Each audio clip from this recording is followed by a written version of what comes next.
Eu saúdo os irmãos com a paz do Senhor, sou o presbítero professor Tiago e hoje estamos dando início a mais uma aula da Sala Abraão Digital. Essa é a iniciativa da Assembleia de Deus, setor 3 da Lapa, para subsidiar as aulas dos professores. Na lição de hoje, nós estudaremos o tema Deus é Trino, que consta na lição de número 4. Nós temos para esta lição o seguinte textual: Portanto, ide, ensinai todas as nações, batizando-as em nome do Pai, e do Filho e do Espírito Santo, que está em Mateus 28 e 19. A verdade prática nos diz que, desde a eternidade, Deus é Pai, Filho e Espírito Santo. E essa verdade está em toda a Bíblia. Então nós estudaremos hoje, meus irmãos, esta doutrina da Trindade, esta doutrina trinitária do Deus Trino e Uno, que ocorre e que pode ser observada, estudada, depreendida dos conteúdos das Escrituras e da história da Igreja. Para a nossa lição, o autor nos deixou 3 objetivos, que são, primeiro, demonstrar como a Bíblia apresenta a Trindade, segundo, indicar as principais heresias sobre a doutrina da Trindade, e terceiro, explicar os perigos do unicismo na atualidade. Então vamos estudar um panorama geral da doutrina da Trindade, do contexto histórico, das fundamentações bíblicas que já estão na lição e principalmente dos perigos das doutrinas com relação à Trindade. Veremos que a Trindade é fundamental e fundante na fé cristã. Meus queridos, para iniciar então, eu vou indicar alguns materiais que eu utilizei na elaboração desta aula, alguns dos quais eu recomendo fortemente que os irmãos tenham, e assim seguimos a aula, ok? Então, irmãos, como base eu usei o texto da Nova Almeida Atualizada, Bíblia de Estudo Nova Almeida Atualizada. E para seguir, eu separei algumas referências, que eu vou começar pelas mais importantes, irmãos. Um texto que eu considero um livro fundamental, indispensável, que ele é ao mesmo tempo teológico, ao mesmo tempo histórico e ao mesmo tempo devocional e espiritual, e que trata da Trindade de uma forma que, sinceramente, irmãos, eu nunca tinha visto, é o livro Deleitando-se na Trindade, de Michael Reeves. Este livro aqui, irmãos, é uma leitura obrigatória para aqueles que desejam se deleitar na Trindade, para aqueles que desejam se aprofundar em um tema tão difícil, tão complexo, mas que ele trata, irmãos, de maneira leve, de maneira simples, só que não abrindo mão da complexidade das discussões e do conteúdo histórico. Essa aqui é a minha indicação mais importante, irmãos. Para preparar este material, eu também utilizei 2 livros que são compêndios de documentos da história da Igreja. Eu utilizei citações do Documentos da Igreja Cristã, do Bettenson, e utilizei, meus queridos, também um livro que é um livro extremamente denso, mais que para os pesquisadores de história da Igreja, dos documentos históricos, dos concílios, dos sínodos, declarações de fé, etc., irmãos, é o documento que eu acredito seja o mais completo em língua portuguesa, que é o Compêndio dos Símbolos, Definições e Declarações de Fé e Moral, do Denzinger Hunerman. É um livro que tem basicamente um compêndio de todos os documentos históricos registrados pela Igreja. Um livro essencial, irmãos, para aqueles que desejam pesquisar. Mais adiante, irmãos, eu também utilizei a Enciclopédia Histórico-Teológica da Igreja Cristã, que é um material que eu sempre utilizo, muito completo, que vai conter aí termos teológicos, históricos, vai falar sobre heresias específicas, sobre doutrinas específicas. É um material também, uma enciclopédia de volume único muito completa.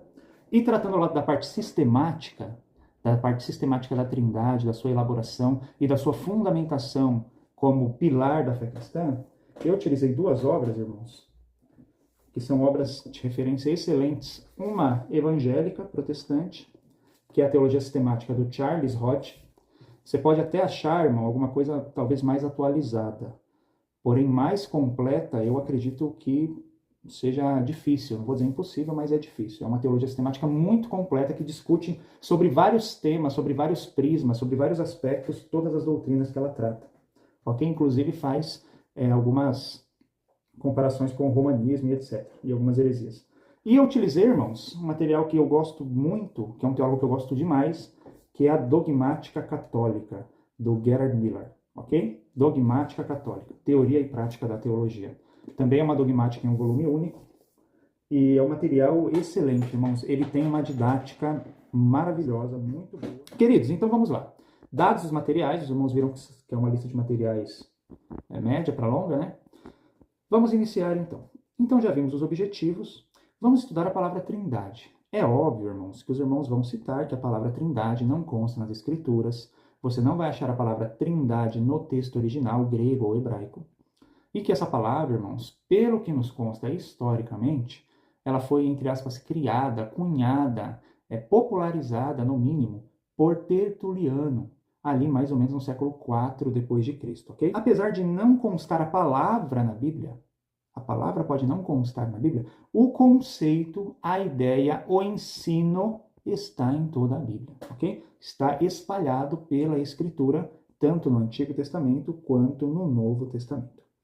Outra coisa, irmãos, que nós, professores, temos que ter em mente de maneira muito clara, muito tranquila, é que a ideia de trindade, o conceito de trindade, é um conceito extremamente difícil de compreender, ok? E diria, irmãos, para nós na condição atual, impossível de compreender plenamente, ok? Então é comum, é normal que os alunos tenham dúvidas, que os alunos achem algumas partes ilógicas.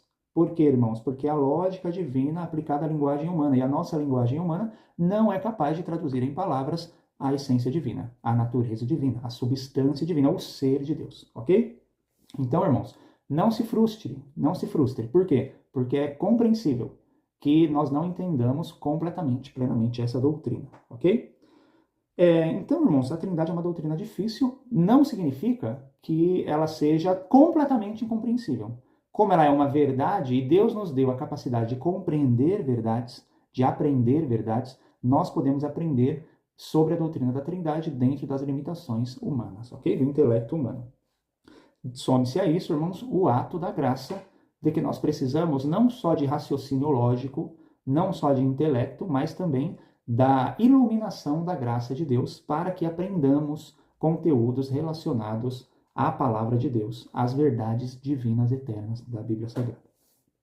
Sobre isso, irmãos, aqui entre nós professores, surge um questionamento que é o seguinte: será que um dia compreenderemos a Trindade? Será que um dia compreenderemos uma doutrina tão difícil quanto que é da união hipostática de Cristo? Será que um dia compreenderemos outra doutrina tão difícil, que é a doutrina da soberania humana compatibilizada com a liberdade divina? Existem doutrinas, irmãos, que são extremamente difíceis e complexas, sobre os quais teólogos e crentes piedosos se debruçaram durante muitos séculos, ok? E sobre os quais nós não temos um entendimento pleno. Será que um dia teremos? Aí há uma elucubração, irmãos, pois talvez teremos uma compreensão completa sobre as doutrinas da Trindade por um ato de graça de Deus quando irmos para o céu. Por quê? Porque sabemos que no céu teremos a mente de Cristo. Visto que Cristo compreende a Trindade, sendo ele o próprio Deus e uma das pessoas da Trindade, talvez surja a possibilidade de no céu, com o corpo transformado, glorificado, o que inclui o intelecto glorificado e transformado, possamos compreender a doutrina da Trindade plenamente. Compreender melhor, com certeza nós iremos. Agora, plenamente surge essa dúvida, essa hipótese, ok? Por que nós não compreendemos, irmãos? Simples, porque é uma doutrina eterna, de natureza eterna, de existência eterna. E nós somos seres limitados. É impossível ao limitado compreender o que é eterno, ok? Então, meus queridos, nós temos essa doutrina como uma doutrina difícil, ok? Era uma doutrina, além de bíblica, histórica. Ela foi formulada, não da maneira como a conhecemos hoje, mas os seus parâmetros, os seus fundamentos foram formulados e entendidos pela igreja desde a época da igreja primitiva, desde a época dos apóstolos e assim por diante, dos primeiros cristãos. E a Bíblia nos traz fundamentos muito sólidos sobre ela. A nossa lição vai mostrar que a comprovação escriturística para a Trindade é vasta, irmãos.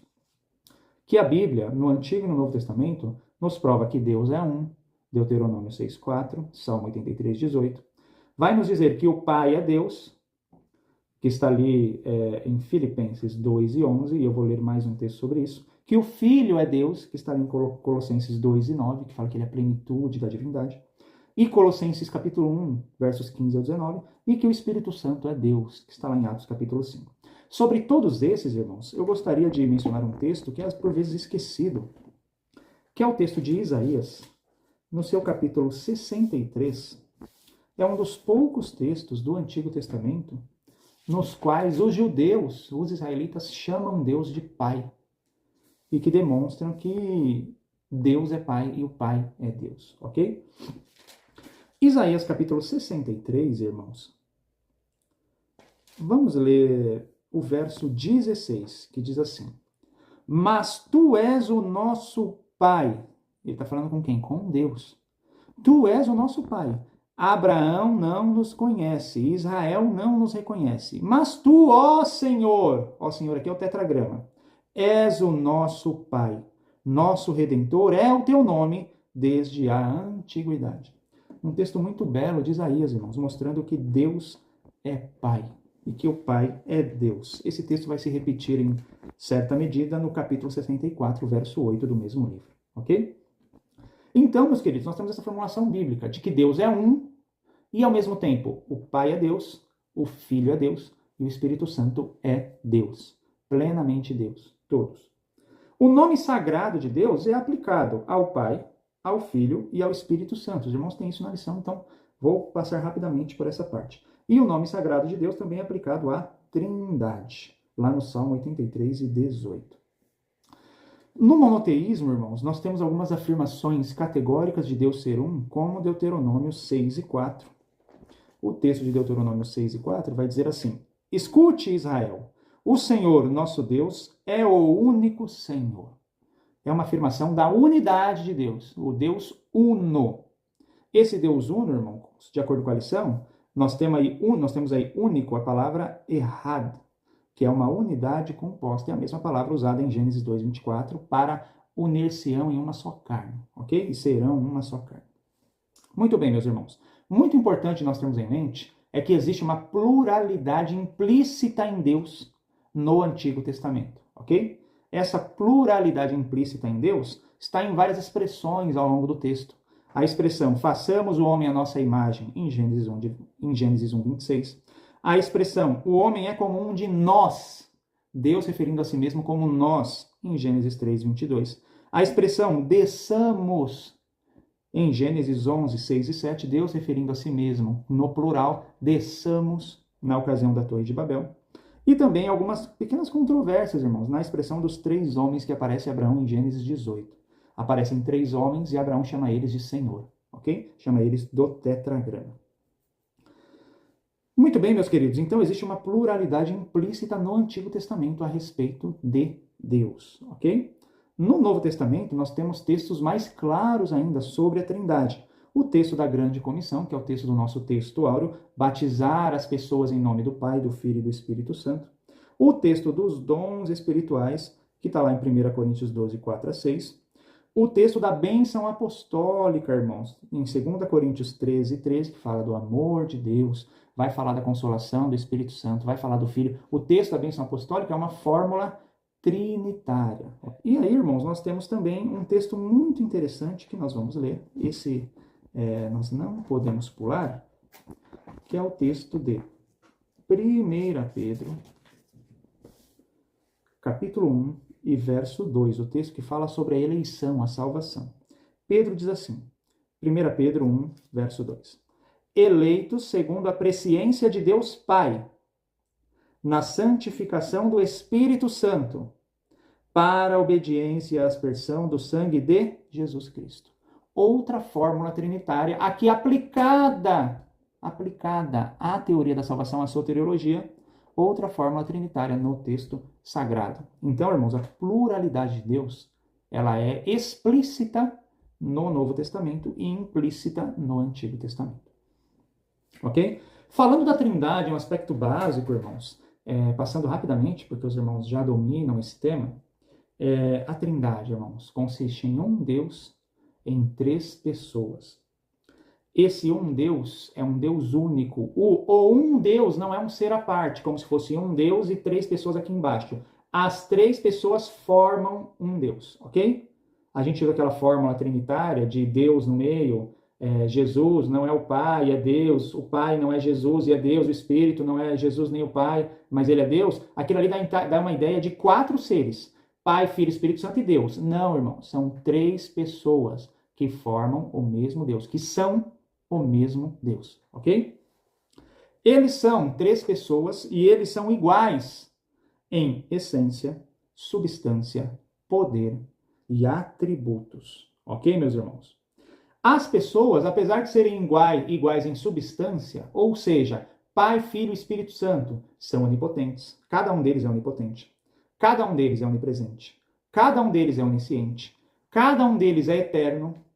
Cada um deles tem toda a essência e substância da divindade, ok? Cada um deles, portanto, é Deus, mas não são três deuses, é um Deus em três pessoas, ok? Eles são três pessoas distintas, não são três deuses, mas são três pessoas distintas, ou seja, o Pai não é o Filho não é o Espírito não é o Pai e o Filho. Como pessoas distintas, irmãos, eles têm vontades distintas, vontades únicas. Por quê? Porque como três pessoas distintas, eles são dotados de individualidade. Ok? Então, apesar de o Pai saber tudo, poder tudo, estar em todo lugar e ser eterno, apesar de tudo isso, o Pai tem esses mesmos atributos. O Filho sabe tudo, pode tudo, está em todo lugar e é eterno, tem os mesmos atributos do Pai. O Espírito pode tudo, sabe tudo, está em todos os lugares e é eterno. Todos eles têm os mesmos atributos. Apesar disso, eles não pensam igual. Eles não têm a mesma vontade, as mesmas ideias, as mesmas opiniões no sentido da natureza eterna deles. Ou seja, olha que interessante, irmãos, eles têm vontades distintas, porém concordantes. Como a gente traduz isso, irmãos? Isso é um tema difícil da teologia. Para a gente entender isso, a gente tem que voltar um pouco na teologia medieval e pensar na ideia dos graus de perfeição. O que são os graus de perfeição, irmãos? Um anjo é perfeito. O que isso significa, irmãos? Que o anjo não peca. E o que isso significa, irmãos? Que o anjo não faz nada errado. Então, suponhamos, irmãos, que Deus mande um anjo salvar 10 pessoas de um acidente. O anjo vai àquele lugar e ele salva aquelas 10 pessoas. Ele salva aquelas 10 pessoas sem cometer nenhum erro. Se o anjo não conseguir salvar as 10 pessoas, não será porque ele errou, será porque era impossível a ele fazer. Porque para Deus nada é impossível. Para os anjos existem coisas impossíveis. Um anjo não pode ser Deus. Isso é impossível, ok? Mas em todas as suas ações, o anjo terá atitudes corretas. Então, ser perfeito, em certo sentido, é fazer tudo o que lhe é possível da maneira correta. Então, se um Deus mandar um anjo salvar 10 pessoas de um acidente, esse anjo vai até o lugar, salva as pessoas de determinado modo. Se Deus mandar outro anjo diferente, de outra hierarquia, de outra categoria, fazer a mesma função, o outro anjo que também é perfeito pode salvar as pessoas de uma forma diferente do primeiro, mas ainda perfeita. Por quê? Porque o outro anjo também executará essa ação sem cometer erros ou pecados, porque ele é perfeito. Ok? Agora, se o próprio Deus for salvar essas 10 pessoas, terá uma diferença. Deus pode salvar essas pessoas por meio de um milagre, por meio de um problema temporal, por meio de N possibilidades. Inclusive, ele pode instalar o dedo e salvar todas. O anjo pode instalar o dedo e salvar todas as pessoas? Não pode, irmãos. Mas isso não significa que ele não seja perfeito. Porém, Deus consegue fazer isso de uma maneira melhor do que os anjos. Deus é melhor do que os anjos, ok? Então, enquanto o anjo demora 1 minuto para salvar as 10 pessoas, Deus pode instalar o dedo e salvar instantaneamente. O anjo errou? Não, o anjo agiu perfeitamente, sem erros. Deus agiu com perfeição, sem erros. Mas, irmãos, olha que difícil, irmãos. A perfeição de Deus é mais perfeita que a perfeição dos anjos. Ok? Portanto, irmãos, quando nós falamos da Trindade, nós estamos falando dos graus de perfeição em relação aos seres. E o grau de perfeição da Trindade é o grau de perfeição máximo, pleno, eterno, ok? Então, se Deus decidir salvar 10 pessoas de um acidente, e Cristo decidir salvar 10 pessoas de um acidente, como eles são individualidades separadas, Deus vai salvar de forma perfeita, plenamente perfeita, no grau máximo, e Cristo vai salvar aquelas pessoas de forma plenamente perfeita no grau máximo. Só que os dois podem usar métodos diferentes para executar a mesma ação perfeita, porque são individualidades diferentes. Porém, o método de Deus para salvar as pessoas e o método de Cristo podem ser diferentes, mas eles não serão contrários, eles serão concordantes. Meio complicado, né, irmãos? Eles serão concordantes. Ou seja, Cristo pode executar uma obra de uma forma e será perfeito, plenamente perfeito, não vai dar para ser mais perfeito que aquilo. O Espírito pode executar a mesma obra de maneira completamente perfeita, só que de maneira diferente de Cristo. E o Pai pode executar a mesma obra de uma forma diferente de Cristo e do Espírito, porém mantendo ainda a perfeição plena. E as 3 obras, os 3 concordam, mesmo que elas sejam de ações diferentes para cumprir o mesmo objetivo. Pegou? Espero que os irmãos tenham pego. Ok? Então, irmãos, existe um nível de perfeição máximo, existem os graus de perfeição, mas dentro dos graus de perfeição, os quais não admitem erros, os quais não admitem pecados, erros, falhas, dentro dos graus de perfeição, existe a variação da perfeição. A perfeição de Deus é máxima, a perfeição do Espírito é máxima, a perfeição de Cristo é máxima. Eles podem fazer coisas diferentes usando o mesmo grau máximo de perfeição. Por quê? Porque existe a variação da perfeição dentro da divindade. Ok? Tudo bem? Por isso a perfeição plena. Plena está apenas em Deus. Os anjos, irmãos, eles podem não cumprir objetivos que sejam demasiado difíceis para eles. Nós vemos quando o anjo Gabriel foi lá visitar Daniel, irmãos, ele demorou para chegar. Mas ele não errou. Ele demorou. Então ele teve problemas. Ele cumpriu perfeitamente a tarefa, só que em um tempo mais longo do que se esperava, porque o príncipe o príncipe da Grécia, o príncipe da Pérsia, se colocaram diante deles, teve que vir Miguel, tudo isso, irmãos. Então a perfeição, ela admite o não cumprimento de objetivos. O que ela não admite são erros, falhas, no contexto religioso, o que ela não admite são pecados, ok? Tudo bem até aqui, irmãos? Tranquilo? Tudo bem, né? Então, irmãos, além disso, como que eles são plenamente concordantes, sendo seres tão complexos? Como que isso acontece? Porque Pai, Filho e Espírito Santo pertencem ao mesmo ser e desfrutam de um mesmo relacionamento eterno. O que isso quer dizer, irmãos?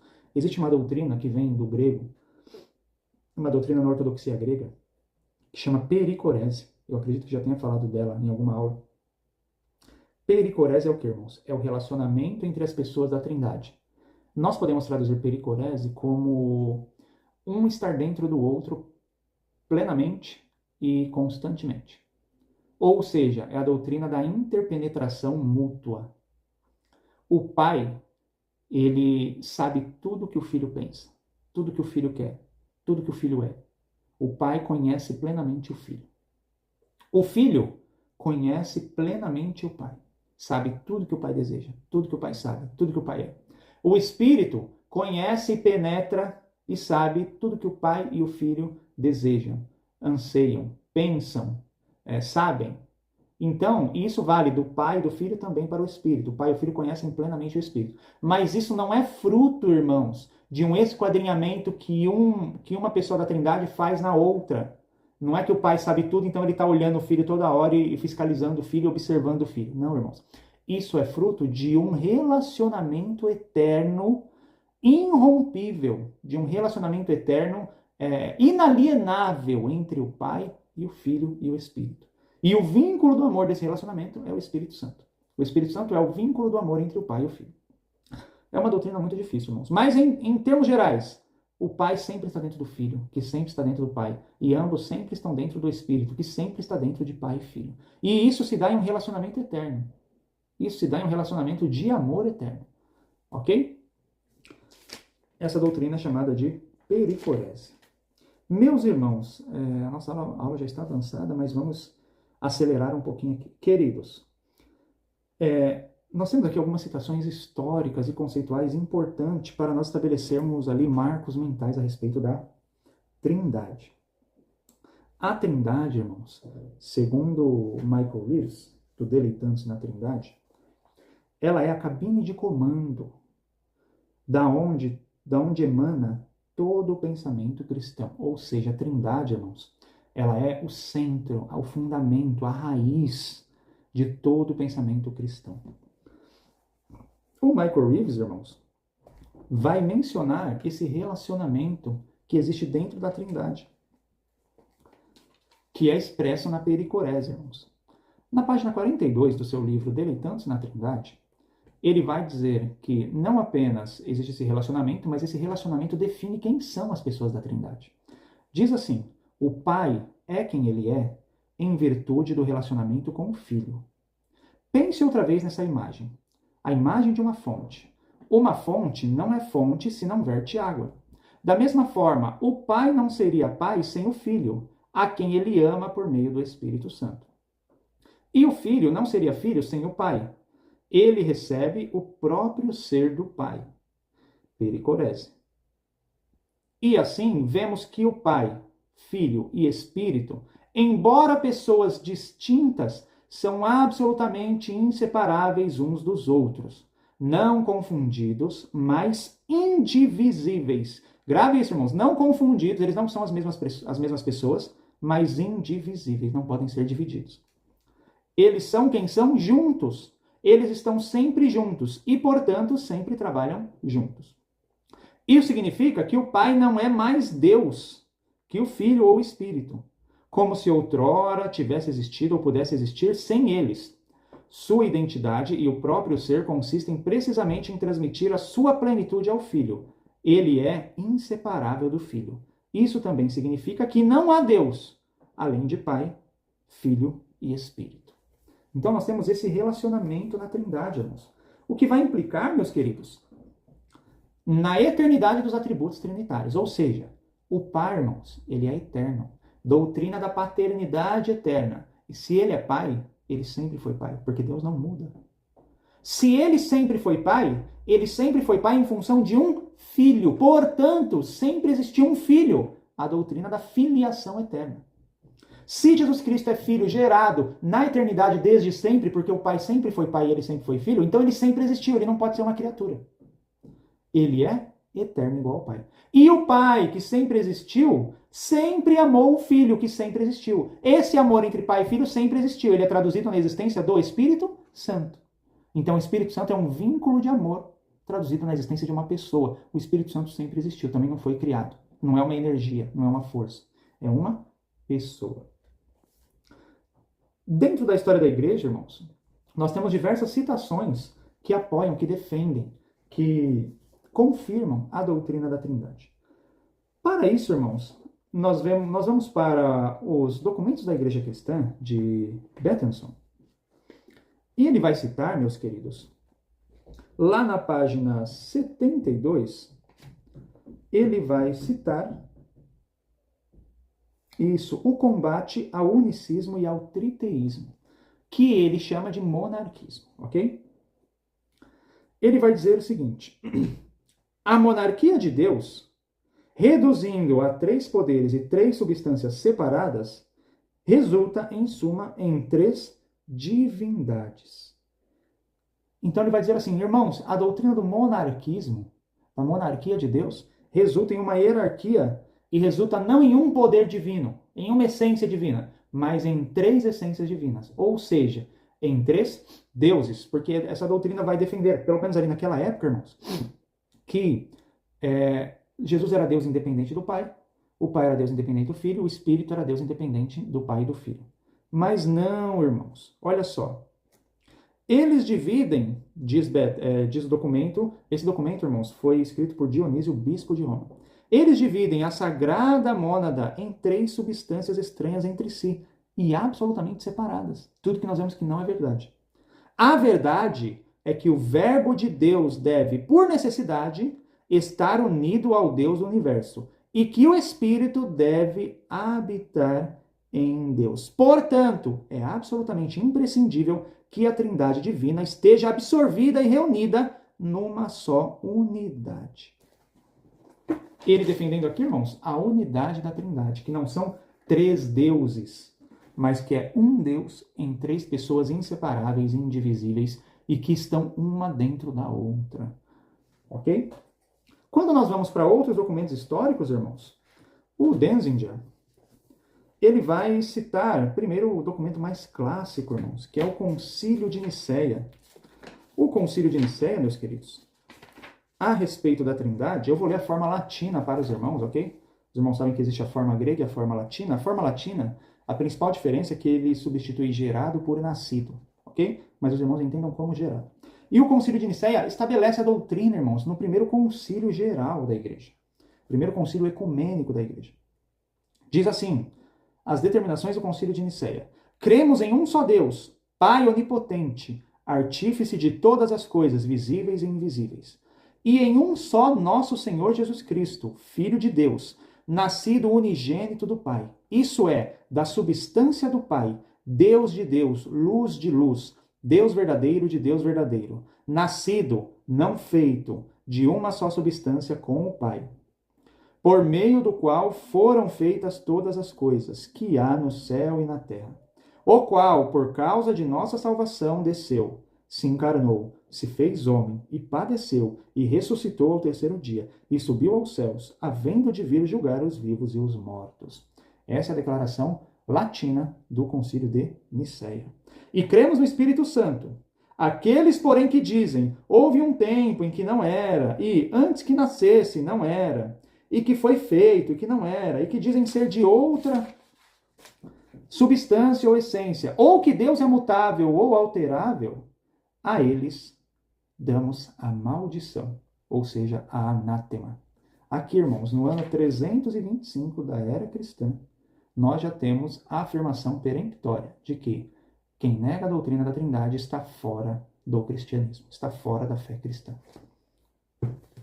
O Denzinger ainda, irmãos, vai nos dar a fórmula Fides Damasi, que foi escrita por Jerônimo ou talvez pelo bispo Dámaso I. Essa fórmula, irmãos, está lá na página 38.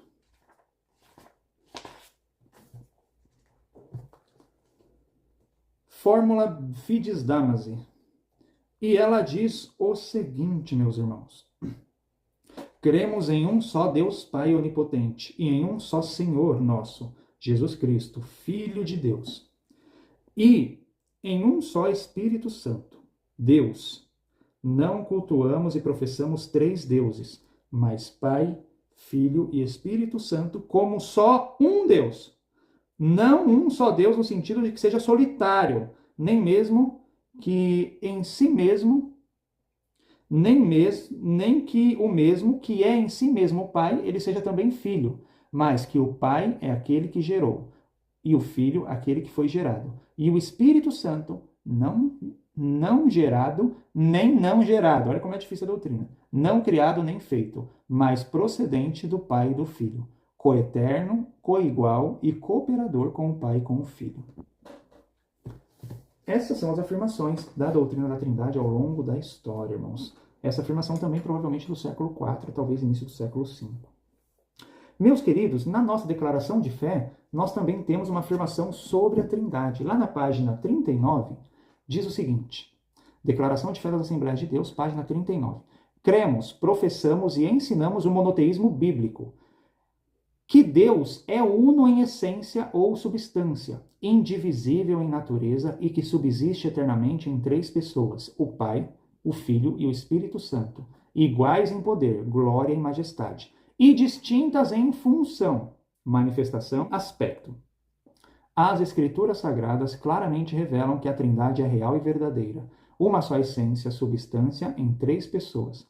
Cada pessoa da Santíssima Trindade possui todos os atributos divinos: onipotência, onisciência, onipresença, soberania e eternidade. Então, nós temos aqui também a nossa declaração de fé, meus queridos. O que nós podemos entender disso, irmãos? Que a Trindade, ela combate as heresias mais comuns, irmãos. A heresia, irmãos, do unicismo, que fala que Pai, Filho e Espírito Santo são não apenas o mesmo Deus, mas a mesma pessoa, ok? De que Jesus é Jeová, de que o Espírito Santo é o mesmo que é Jesus e é o mesmo que é Jeová, e de que o Pai é o mesmo que é o Espírito, é o mesmo que é o Filho e é o mesmo que é Jeová. Ou seja, o Pai e o Filho são a mesma pessoa. São como se fossem personalidades diferentes dentro de uma mesma individualidade. Não são, irmãos. Ok? Temos o modalismo, irmãos, que vai dizer que como se Pai, Filho e Espírito Santo fossem manifestações diferentes do mesmo Deus, da mesma pessoa, ao longo da história. Alguns teólogos vão dizer de uma espécie de modalismo cômico, ou seja, como se no Antigo Testamento Deus tivesse decidido se manifestar através de um pai. Aí, durante 30 anos, Deus mudou de ideia e decidiu se manifestar através de um filho. Aí, esse mesmo Deus, essa mesma pessoa que assumiu o papel de pai e assumiu o papel de filho de si mesmo, depois desses 30 anos, ele decidiu assumir o papel de um espírito. Não, irmãos, não é a mesma pessoa assumindo três papéis. São três entes, três indivíduos, três pessoas distintas que são o mesmo Deus. Ok? Não são 3 formas de Deus agir na história. Deus tem N formas de agir na história, mas são apenas 3 pessoas que estão em Deus. Tem um ramo do unicismo, irmãos, muito interessante, que afirma que Jesus é Jeová e que o Pai no Antigo Testamento era Jesus e que o Espírito é uma força, é um poder. Essa ideia é defendida por algumas igrejas, principalmente pela Igreja Cristã Unicista, se eu não me engano, e por um grupo de música muito famoso, que defendeu que Jesus é Jeová e que o Pai não existe, que Jesus é o Pai, ok? E o patripassianismo, que confunde as pessoas da Trindade e tira sua individualidade e sua subordinação. Ou seja, dizendo que o Pai encarnou, o Pai viveu, o Pai sofreu, o Pai morreu na cruz e o Pai ressuscitou, e o Pai na terra orava ao Pai no céu, que é Ele mesmo. Patripassianismo, ok? Essa doutrina, irmãos, ela tira a subordinação da doutrina da Trindade e a individualidade das pessoas. Eles são o mesmo Deus, mas não foi o Deus Pai que encarnou. E não foi o Deus Espírito Santo que morreu na cruz. Ok?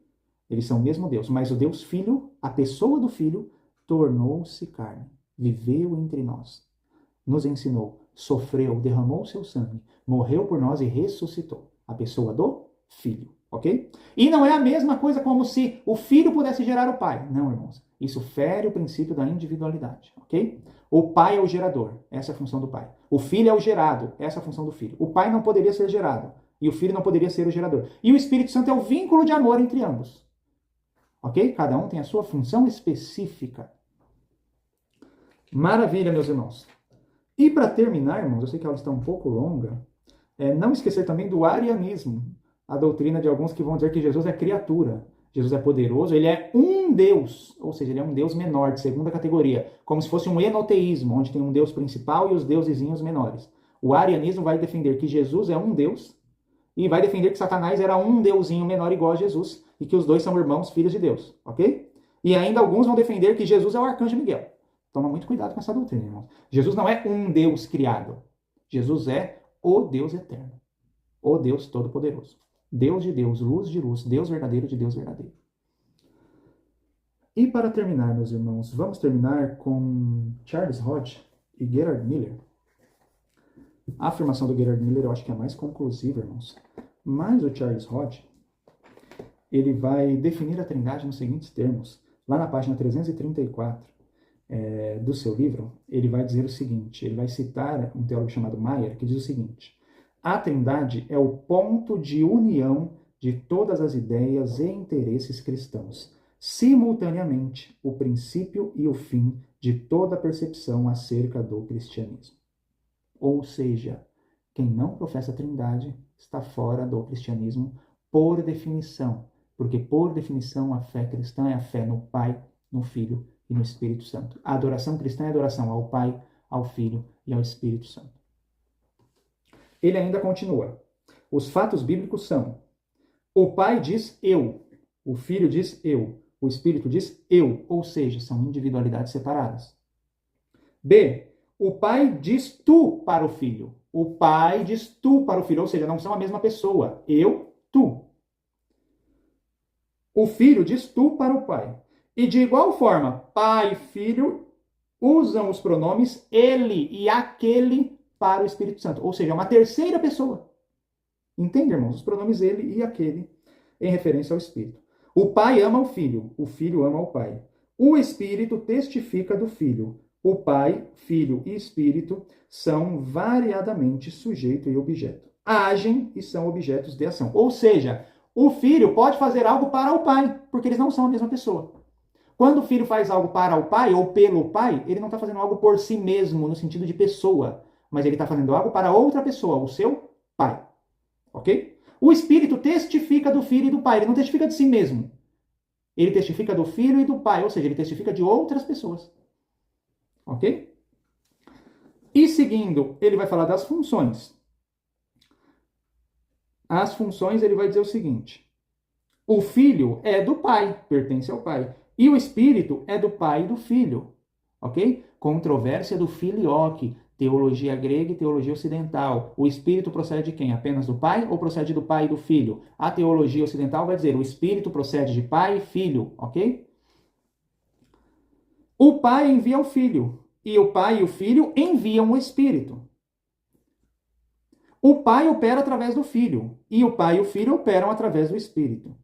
Nunca se encontra a recíproca dessas afirmações, ou seja, nunca se diz que o Filho envia o Pai. Funções diferentes. Nem que opera por meio dele. E jamais se diz que o Espírito envia o Pai ou o Filho. Funções diferentes. Ou que opera por meio deles. É uma doutrina, irmãos, extremamente complexa, muito difícil de ensinar em uma aula, mas são subsídios extras para os irmãos.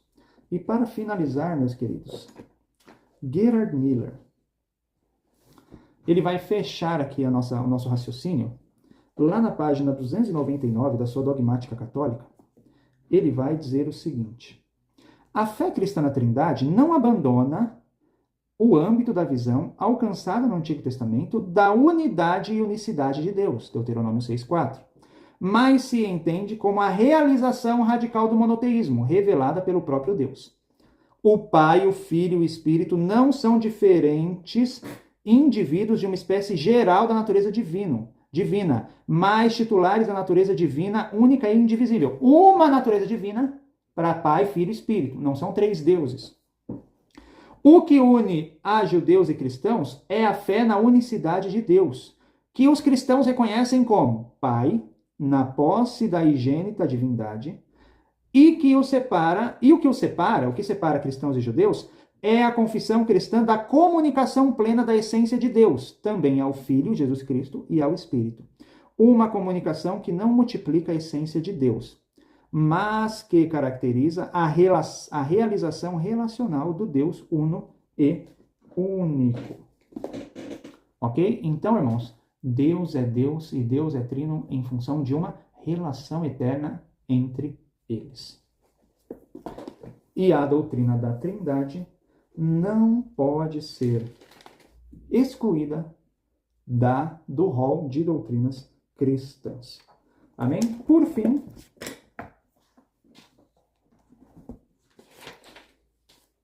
nós ainda temos, irmãos, a afirmação de que, quando nós adotamos, e isso está lá na enciclopédia histórico-teológica da Igreja Cristã, quando nós adotamos doutrinas diferentes da Trindade, como monarquismo, monarquismo dinâmico, patripacianismo, sabelianismo, arianismo, monofisismo, modalismo, todas essas doutrinas nos tiram do que é ser cristão.